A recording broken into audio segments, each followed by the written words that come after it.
communicate what we want to communicate. Now, we will continue on the communication process. We did talk about media. It could be a telephone, it could be a written note, it could be a post-it note, it could be an email, it could be, as I said, your body language, it could be a teleconference, it could be a one-to-one meeting, and so on and so forth. So we when we're trying to communicate, are making a judgment as to what medium will we use to communicate at that point of time for that particular thing. The receiver decodes. So decoding is a form of interpretation. So the receiver is interpreting the message, so which is making sense of the message, allowing the receiver to understand the message.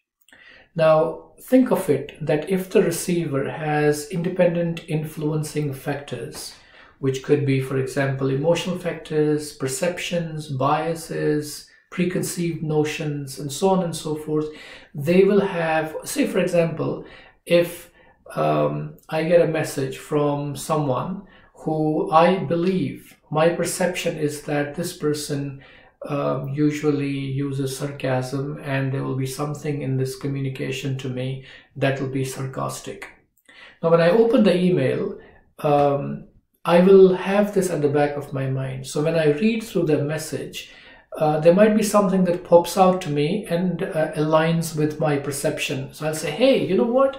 Here he is. He's using sarcasm in my message because he wants to use sarcasm with me on the email. Well, that was not what the sender was trying to do.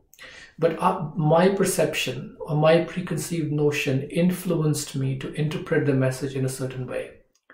So this is a very critical aspect of the communication process, and something that we can impact positively when done correctly. As we go through the lecture and we go through the supplemental readings and everything else, one of the things that we really want to impact is how do we ensure that not only are we fully in control and want to do it right, is sending the message across, but to ensuring that the message is interpreted correctly, because that's our goal, isn't it? And if our message doesn't get interpreted correctly, then it is a waste of all the resources that we used for communication, because at the end of the day, the communication is all about getting understood. So we have to think about the other party. We cannot leave it to any random consequence. No, we have to ensure that our message gets interpreted correctly. It could be our client, it could be a vendor, it could be someone outside the company, it could be someone in the media, it could be your leadership in the company or your manager or your colleagues. We really have to know and understand that our message was properly interpreted in the way that we wish the message would impact the other person. So failure to properly decode the message can lead to a misunderstanding. So consider, for example, misunderstanding in a production environment, or misunderstanding in the in understanding the risks to the business, for example, or risks to a project, can have catastrophic implications for the business. And if done correctly, and ensuring that every time we communicate, it gets communicated properly and correctly, will have a positive impact on the business. So when the sender is sending a message back to when the receiver is sending the message back to the sender, it's called the feedback process. It's in a sense a message, but it's a feedback because it completes the loop and informs the sender that the message is understood or that it must be resent. Why is this loop important? The loop is important because it gives the sender an idea that their message was interpreted correctly. Now, it's something that you should seek. That is why in emails, for example, when we write emails, we do ask the receiver to send you something back, so that to confirm what their understanding was. One of the best practices is that you ask the person who is on the other side, who's a receiver, to send you a note back as to what they understand from what you were trying to communicate. Similarly, for spoken or one-on-one or group or face-to-face conversations, it is a good practice to actually repeat or confirm what the sender is trying to communicate, by allowing the sender to then get feedback from the receiver that they properly understood what you were trying to say. So feedback is very important because it completes the loop. I did say in one of the earlier slides that we will try to impress upon the importance of non-spoken or body-related influence on communication. Now, Albert Mehrabian was a psychologist at UCLA, University of California, Los Angeles, and he published quite a bit, and this is from one of his works in the early 1970s, where he got a lot of visibility after his work on utilization of non-spoken communication. And his research gave us a lot of insights into how important non-spoken language, non-spoken communication is for interpersonal communication. Interpersonal communication could be communication with people who are around you, closer around you. But it could be applied to any communication, including work communications. So 7%, so every time people are communicating with each other, especially in a spoken environment, 55% of the influence is from body language. How we carry ourselves, how we look at people, how we use our hands, how our posture is, whether we smile or don't smile, whether we use other facial expressions, whether we are energetic or we are not energetic, or a lot of subtle or not so subtle changes in our behavior, apparent bodily behavior. 38% is the voice and the tone of the voice. So we could say a sentence and we could say it in 4 or 5 different ways just by changing or modulating the tone of our voice, and it will mean different things every time. So if we use a harsher tone, the receiver might think that they are being reprimanded, for example. So Mehrabian's research showed that that when people speak, say if I'm speaking in front of a group, much of what I'm communicating is going to be influenced by my body language, by my tone of my voice, by my voice itself, and not really by my spoken words. Now 7% seems very, very low, which is strange, and there has been some criticism of this of Mehrabian's work, especially considering that his research stated that confirmed that spoken words are really 7% of your communication. The rest is your audience is looking at your body language, is perceiving your voice, your tone.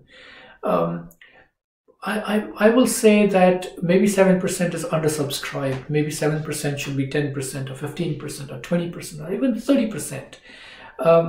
That's very academic, and that's why there's a lot of controversy with Mehrabian's work.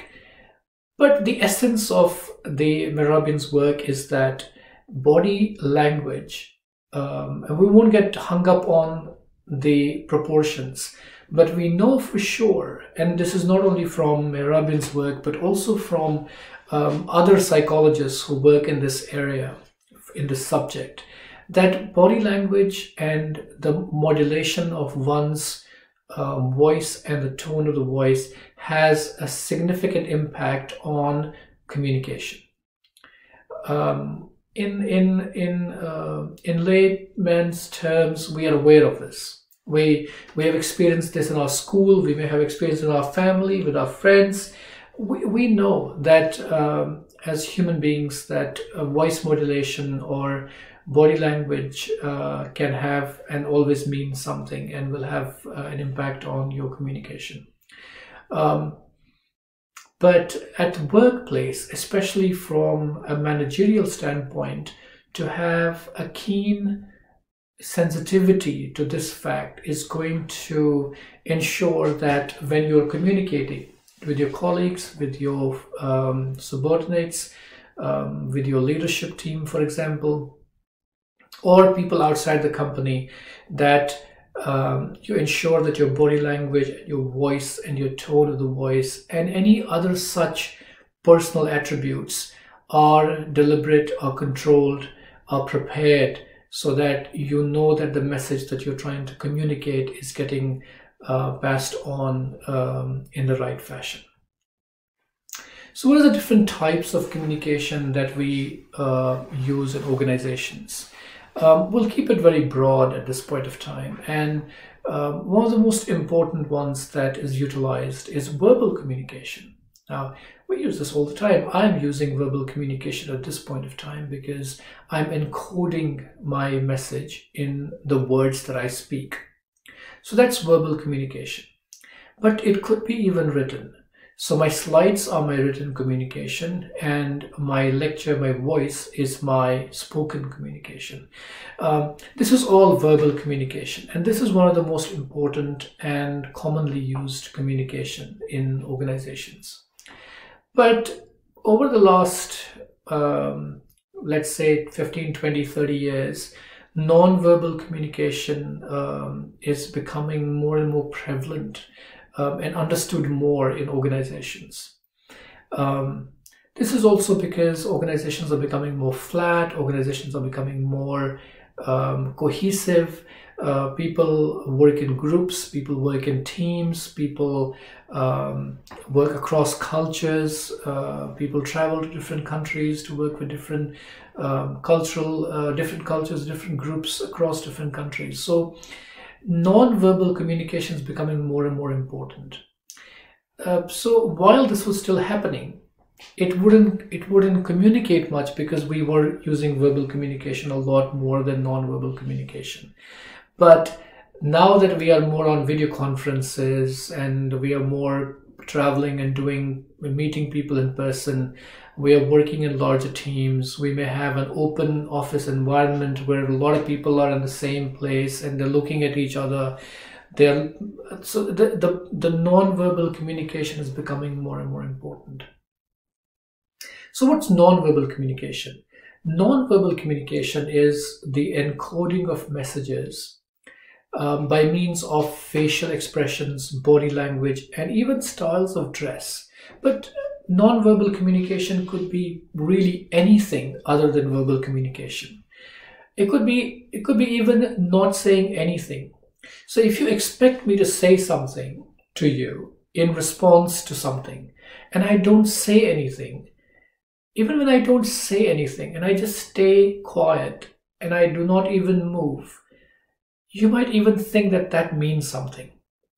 So even sometimes not saying anything when you were expected to say, or not doing anything when you were expected to do, could actually transmit or send a message to the receiver that you're trying to send a message across by not saying anything or not doing anything. We do this a lot in our lives.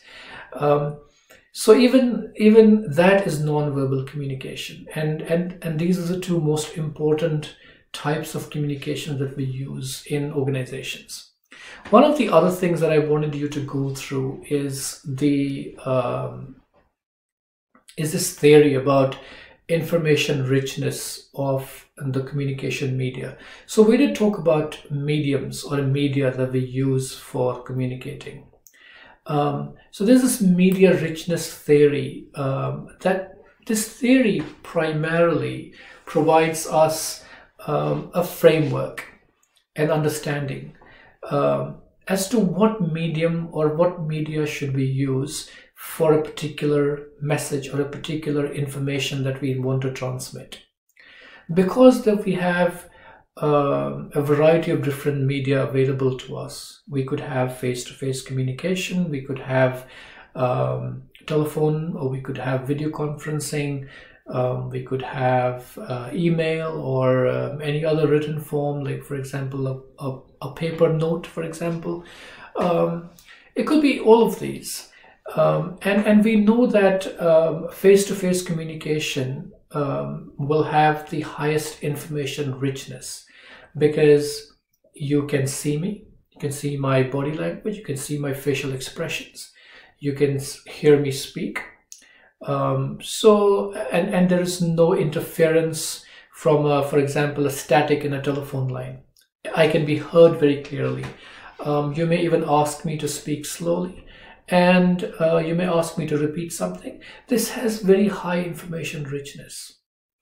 And a phone call perhaps may not be as rich in its information, because you're not able to see my facial expressions. I may say something, but my face may be telling something else, but you're not seeing my face, so that information is being kept from you, and you don't get those cues. You're not getting those additional pieces of visual information that you would then weave together and interpret my message in the right way.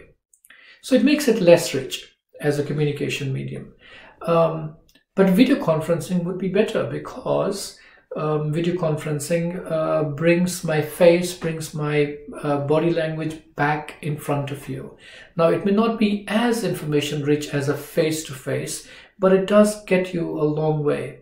And that is why these days most organizations will use Zoom, will use Skype, will use Microsoft products and other products, just to ensure that when people are talking to each other, when people are meeting, they actually get all of those visual cues, so that the messages, the information that is getting transmitted is transmitted with the most, or with the highest information richness. You have to translate this back to how you are at your workplace. Is that the next time you're in a meeting, or you are meeting someone over the telephone or face-to-face, you are thinking about information richness. You are thinking about which medium to use for a particular issue, for example, or a particular project, or a particular activity. Now, in the information media richness theory, general rule that we need to follow is that the more ambiguous and uncertain or complex a task, or complex a message, the richer format of media suits it. So if it's something very simple, something that you believe will not need too much of help to decode, whatever you're writing or whatever you want to communicate will get decoded exactly the way you wanted it. Now, it requires a low information rich medium, so you could just send an email, and an email would suffice.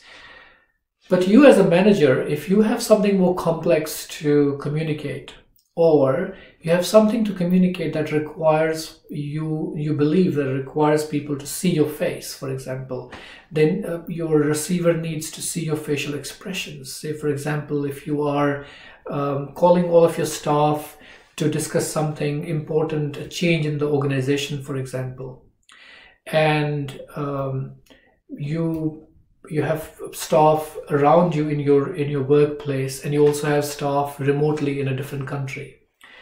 The best form for this kind of communication would be face-to-face for people who are around you. So you bring all of them together, if this is a group message, and you transmit the message to them in person.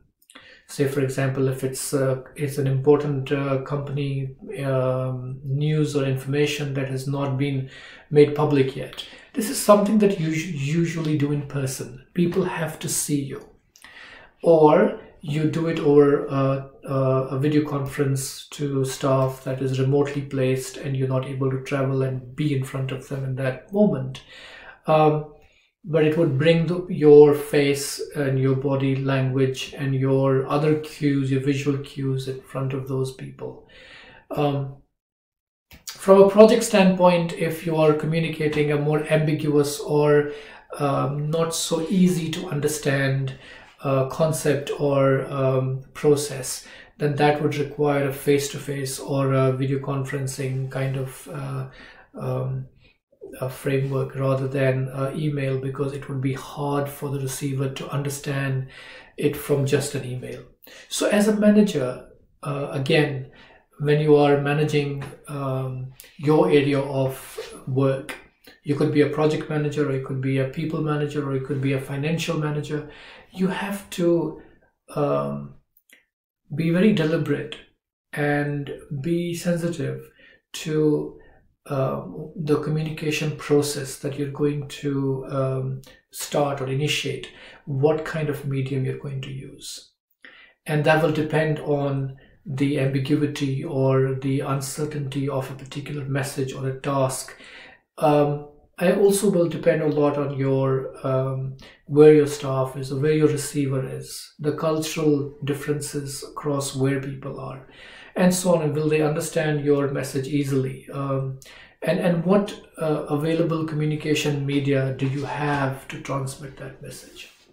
In some organizations, they will have a dual method, or sometimes even three, which means that the first will be that a person, say for example a manager, will get in front of staff and communicate. Then the same is then transmitted through to the same staff through email. And then the third one is that there is a process where managers and other managers in the organization will then talk to smaller groups and transmit the message again. So what the company or the organization is trying to do is to utilize multiple media of communication to make that interpretation process or that decoding process much more robust.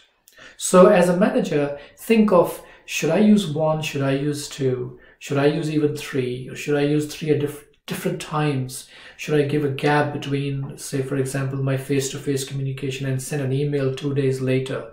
Now, be very deliberate about these things. And if you have to be even write down notes, or you have to make a plan, do it, because until it becomes second nature to you, this requires a lot of practice. And that is why becoming a manager who is effective in his or her communication methodology is not easy. It's not easy because you have to be very deliberate, and it's hard to be deliberate when work is going past very, very fast. So the only way to do it is be deliberate for some time, but practice it very hard so that it kind of becomes second nature to you. So focus a lot on the requirement of communication media or information richness of the communication media for what you're trying to communicate.